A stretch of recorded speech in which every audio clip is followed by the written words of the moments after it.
Only the Chinese folks are finding their peace and purpose through philosophy.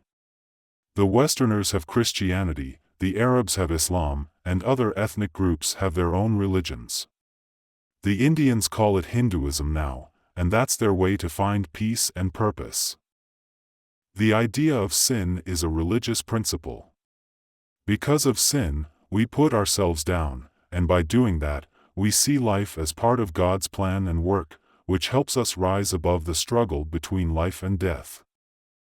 So, someone who believes in Christianity would tell their family before they die, "Don't cry, I'm going to a better place now, that's heaven.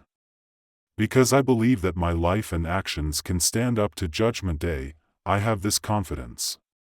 Having the courage to face nothingness, or one's existential limit, and keep on going is what Christian faith is all about. It has had a big impact on European society over the past 1,000 years, and it's what allowed Western capitalism and modern society to come into being. What impact? It's about setting people free from their chains. We all come into this world with a family, and our parents are our kin, no matter where we're from. But in European cultures, as soon as we're born, we get a second father, known as a godfather. When you get baptized, things change.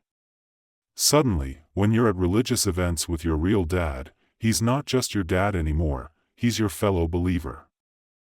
At home, it's all about the father-son bond, but in the church, it's about being fellow believers. This is a pretty big deal. It means that Westerners have taken individuals out of their families and brought them into another social group, and that group is the church. This all starts from childhood, and over 1,000 years, it set the stage for the idea of individualism in modern society. When they translate the Bible into Chinese, they actually erase and skip some parts. If they translate everything, Chinese people won't buy it. For instance, there's a line where Jesus says, "Anyone who comes to me but won't let go of their family, father, mother, spouse, children, brothers, sisters, and even themselves, can't be my follower." Can you believe that? Chinese folks would freak out. I mean, to believe in God, do I really have to cut off ties with my family? Missionaries won't touch that kind of translation. Jesus also said something like this, "Ditch your home, ditch your land, and roll with me. We're God's crew." Yeah, that line should stay on the down low too. Christianity has done something pretty major, you know? It smashes the barriers of family and nation. Yesterday, a professor was talking about being all global and stuff. Well, that's what Christianity is all about, so its missionaries go all over the place spreading the word of God in a classy way, trying to save everyone. If you can't be saved, if you don't want to be saved, you're hanging with Satan, you're a devil.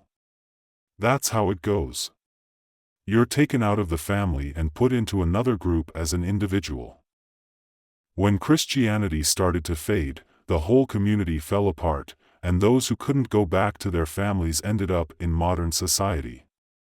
So, people's relationships were all about being rational, but there were also those who followed the principles of Protestantism, like Martin Luther. He shook up the church's authority within religion itself, and that's how the idea of individualism took off in Western society. You can really see this individualism shining through in the United States. The United States is a pretty fascinating place. They're all about protecting individual rights, way more than any European country. That's why they can't even think about having a gun ban like we do. Us Chinese folks think it's pretty scary that everyone can just own a gun. Is that really okay? The whole idea of the United States was built on this: we can't rely on the government to protect us. The United States were founded on the idea of a militia. Washington led the militia, and that's how America got its independence. So, the thing is, the United States was founded by European immigrants, and most of them were Protestant. That's why the US is considered a Protestant country. And get this, when the president takes the oath, they gotta put their hand on the Bible. Now, here's the kicker: the most advanced capitalist countries are mostly Protestant, while the less developed ones are mainly Catholic. Take Spain for example. In Latin America, the majority of European immigrants are from Catholic countries, but in the US and Canada, it's mostly immigrants from Protestant countries. This brings me to another point about religious reform. In the first 1,000 years of Christianity, individuals were recruited into the church community, but when the community began to disintegrate, the church declined. These individuals then ventured into society, carrying their Protestant beliefs, thus forming a society based on individualism, where every person is valued and cherished. So, how do we even judge the US, you know? It's super hard. My sister has been in the US since '86, studying and working there. Every time we talk about the US, she's all like, "Oh, the US is awesome, and China has so many problems." I get where she's coming from, but as a Chinese person, I gotta say I don't totally agree. If a foreigner says the same thing, I'm not gonna buy it, because our love for our country runs deep, and we feel it big time. But now we kinda see eye to eye. I told her, the US is the best country in the world, and also the worst country. What do you think? And she was like, yeah, I agree. It's the best, 'cause it looks out for every citizen, that's for sure. But it's the worst, 'cause it goes all out exploiting other countries, and, getting into currency wars and stuff. But let's not even get into the whole deal with the US dollar. Westerners made their way to modern society after going through a Christian era, which was all about breaking individuals away from their families. As the Christian era faded, medieval European society fell apart. So, where did this disintegration start? We need to talk about this from a philosophical perspective. Because of the Christian faith, Europeans started thinking that life on earth wasn't all that important, since it's just a quick journey to heaven. They also believed that whatever happens in this world, whether good or bad, and whether it's fair or unfair, has nothing to do with us, it's all part of God's plan. If there's a lot of suffering in the world, it's just a test from God. This way of thinking led to a decline in Europe's cultural life. They stopped feeling responsible for what happens in the world, and their only goal became getting to heaven after the final judgment. This decline in cultural life meant that progress in the earthly world had nothing to do with their efforts, and it didn't require any effort. For example, where does truth come from? According to this thinking, truth comes from the perfect world imagined by Plato, and when that truth meteorite falls to the earthly world, it's all part of God's plan. For instance, picture this: back in the 17th century, on a sunny day in the British Isles, there was this guy called Newton who suddenly cracked the code of universal gravitation. Now, according to the Platonic theory, it's like this cosmic truth bomb dropped from the world of ideas and landed right on Newton's noggin. But then you can't help but wonder, wouldn't it have been better if it had hit someone else earlier? Imagine if it had landed on some other ancient Greek dude's head. We could have saved the Western world from a millennium of confusion in physics and mechanics. It's just one of those things, you know? It's all part of God's grand plan. Just think about it: can European civilization keep chugging along in this mess? Can it still grow? No way, it's just not possible. The pursuit of truth is God's business, not ours. And then there's the shady dealings of the Catholic Church, like I was saying yesterday. Even the big cheese, the Pope himself, has started flogging indulgences, raking in cash, squeezing money out of the common folk. Toss me a few coins and I'll sort you out with an indulgence certificate. What's an indulgence certificate, you ask? It's a golden ticket to heaven. When things got this bad, it finally sparked one guy's rebellion, and that guy was Martin Luther. In 1517, Martin Luther dropped his 95 Theses, kicking off the protest against the Catholic Church. This decline also got another philosopher thinking, and that fellow was Descartes. During Descartes' time, his philosophy was known as scholastic philosophy. His philosophical inquiries were based on reason. Being a mathematician, Descartes discovered the Cartesian coordinate system and functions, which made it possible to describe motion using algebra. That's how the Cartesian coordinate system came about. Because he was a math whiz, he kept wondering, philosophy is like the ultimate truth, the top dog. Can we make philosophy operate like math?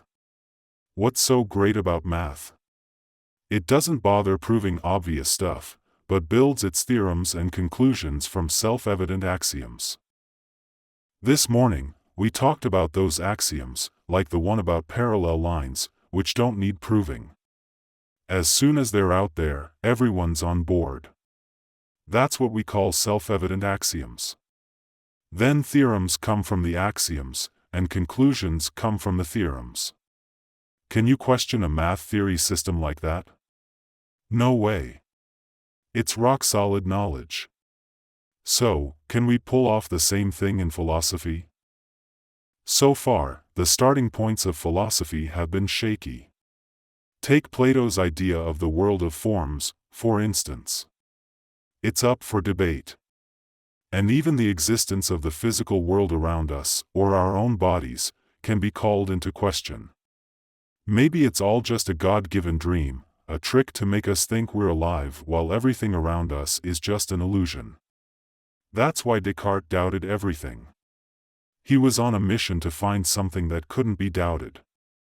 If he could find that rock-solid foundation, he could kick off philosophy just like math does with its axioms. He questioned everything, even his own existence. It's kind of like that story about Zhuangzi, 4th century BCE, wondering if he was a man dreaming of being a butterfly or a butterfly dreaming of being a man. Maybe our whole lives are just butterfly dreams, who knows? Descartes pondered the same way, and in the end, he found something that couldn't be doubted. What's for sure? I'm having doubts right now, that's a fact that can't be questioned anymore. I believe that having doubts means I'm using my brain, because doubting isn't just a feeling. It's not about how I'm feeling, it's about wanting to make a decision. So, when I'm doubting, I'm definitely thinking, and that's why I exist. When I first studied the history of Western philosophy, I came across this part that made me chuckle. Descartes played this clever logical game and found something that couldn't be doubted, the fact that I'm doubting this very thing and it can't be doubted any further. It's like a logical mind game. Back then, I didn't realize that it wasn't just a logical game. What was it really getting at? It's basically saying that the existence of thought itself proves that the thinker isn't a material thing. That was the idea. Because when you think, you're making judgments. And when I say making judgments, I mean coming to a conclusion. Can you tell me if a judgment can be true or false? Can it be right or wrong? Absolutely, there are right and wrong judgments, true and false ones. Can you argue that this judgment is a material state or a material attribute? Nope, you can't. The rain falling is a material state, you cannot say that it is right or wrong for it to rain today. It has nothing to do with right or wrong. Is it right or wrong for the liver to secrete bile? There is no distinction of right or wrong, but judgments have truth value. So, what does logic specifically study? The truth value of propositions. Now, in propositional logic, the specialized calculation of the truth of propositions is called truth value. This is very interesting, indicating that when we make judgments, the one making the judgment is not just the mind. Although thinking is based on physiology, namely the activity of the cerebral cortex, the judgments formed by the activity of the cerebral cortex are not states of the cerebral cortex, because they have truth value and can be right or wrong. So, Here I am, the I think, therefore I am me. This me is not the physical me, but the me as a thinker. I think, therefore I am, and you cannot refute that. If you're a die-hard materialist, can you argue against Descartes' idea? He didn't say, I walk, so I exist, or I eat, so I exist. Nope, it's I think, so I exist. I'm a subject. Because this thought can be right or wrong, what can't I be? An objective thing. I'm a subject, I make a call, I say I don't exist, I make a call about my non-existence, and once that's done, what does it prove? I exist, right? That's the deal. That's what they call the principle of subjectivity. The Chinese started with Mencius, then got into Zen Buddhism, and the mind is the subject, meaning the mind is the Buddha. So, after the West went downhill in the Middle Ages, two big ideas popped up. One was the religious reform movement, and the other was the Enlightenment movement of philosophical rationalism, starting with Descartes. Yesterday morning, I was talking about how the West entered modern society and how having an independent personality is key. Lu Xun, died 1936, had some strong words about Chinese culture, saying it's all about slaves serving their masters. He believed that the only hope for China is to completely break the master-slave relationship. Lu Xun used to buy into Nietzsche's idea of the Superman, which emphasizes the importance of individuality. But later on, he got really disillusioned, feeling like there was no hope for this country, for China. He took aim at the feudal bureaucrats, the old-school humanistic ways, and even the common people. He saw the common folks as cold-hearted bystanders. He once said, "I'm gonna fight a hopeless battle, even though it's hopeless, I still gotta fight." That's just the kind of guy Lu Xun was. It's like a soldier fighting on the front lines, he can't only confront the enemy head-on. He's gotta fight sideways and watch his back, because he never knows when he might be stabbed in the back. That's Lu Xun for you. So, after he passed away, even the people he heavily criticized came to honor him, calling him the soul of the nation. It kinda makes sense, doesn't it? Lu Xun's dream of establishing an independent personality and the principle of subjectivity never came true, and it still hasn't happened today, even though the Westerners have achieved it.